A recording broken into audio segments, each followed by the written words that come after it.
প্রিয় দর্শক বন্ধুরা, এই মুহূর্তের জন্য সর্বোচ্চ ন্যায়ালয় সুপ্রিম কোর্টের বিগ নিউজ।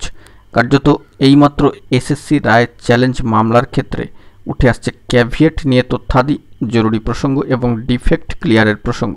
প্রমাণসহ সবটা দেখে নিন, ভীষণ জরুরি। তো এই ভিডিওর মধ্যে সবটা তুলে ধরছি, ভিডিওটিকে শেষ পর্যন্ত দেখবেন, কোনোভাবে স্কিপ করবেন না।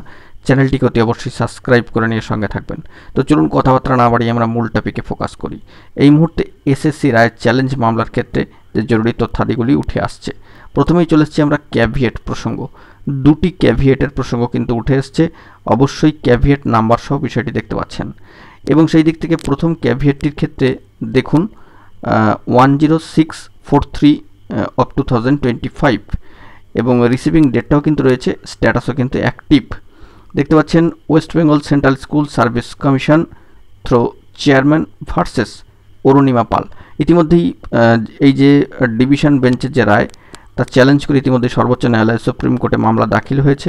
ডায়েরি নম্বর সহ বিস্তারিত আপনাদেরকে কিন্তু দেখিয়েছি ইতিপূর্বে একটি ভিডিও ক্রিয়েট করে।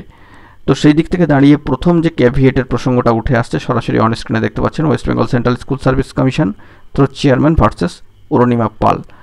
এবং এক্ষেত্রে আরও একটি ক্যাভিয়েট কিন্তু দাখিল হয়ে রয়েছে, সেটাও অন স্ক্রিনে গিয়ে আমরা একটুখানি দেখে নেওয়ার জন্য চেষ্টা করব।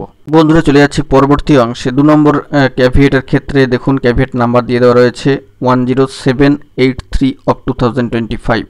রিসিভিং ডেট দেখুন 19/7/2025 অ্যাক্টিভ। এবং কার্যত নিচেই কিন্তু দিয়ে দেওয়া রয়েছে সেই তথ্যটি দেখুন, school education department government of West Bengal versus Arunima Pal. তো সেই দিক থেকে অবশ্যই বিষয়টি লক্ষণীয়, দুটি ক্যাভিয়েটের প্রসঙ্গ উঠে আসলো সরাসরি কোর্টের স্ট্যাটাস থেকে এবং linked with case and date দেখুন সেটাও কিন্তু রয়েছে। ইতিমধ্যেই যে ডায়েরি নম্বর সহ উল্লেখ করেছিলাম আপনাদের মাঝখানে, সেই তথ্য সরাসরি আপনারা দেখতে পাচ্ছেন অন স্ক্রিনে। যাবতীয় বিষয়টিকে তুলে ধরবার জন্য চেষ্টা করছি। এবং এরপরে এই দুটি ক্যাভিয়েটের প্রসঙ্গ তো গেল, এবার ডিফেক্ট ক্লিয়ারের প্রসঙ্গে আমরা চলে যাচ্ছি এবং সেখান থেকে কী তথ্যাদি উঠে আসছে সেইটাও সরাসরি আমরা দেখব। বন্ধুরা, আমরা ডিফেক্ট ক্লিয়ার যে অংশ সেখানে চলে এসেছি, ইতিমধ্যেই দেখতে পাচ্ছেন সেটা অন স্ক্রিনে।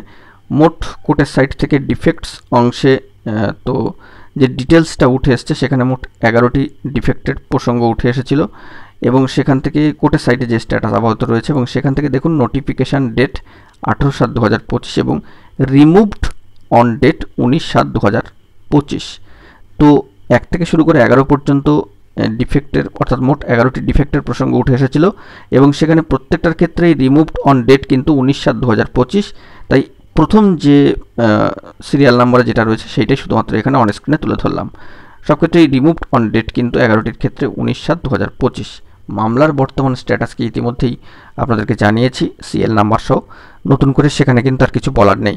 তো যে সমস্ত গুরুত্বপূর্ণ তথ্য এই মামলা থেকে উঠে আসলো সবটাই তুলে ধরলাম। তো কার্যত এসএসসির রায় চ্যালেঞ্জ মামলার ক্ষেত্রে সর্বোচ্চ ন্যায়ালয় সুপ্রিম কোর্টের গুরুত্বপূর্ণ তথ্যাদি। এখন এটুকুই, ভালো থাকবেন।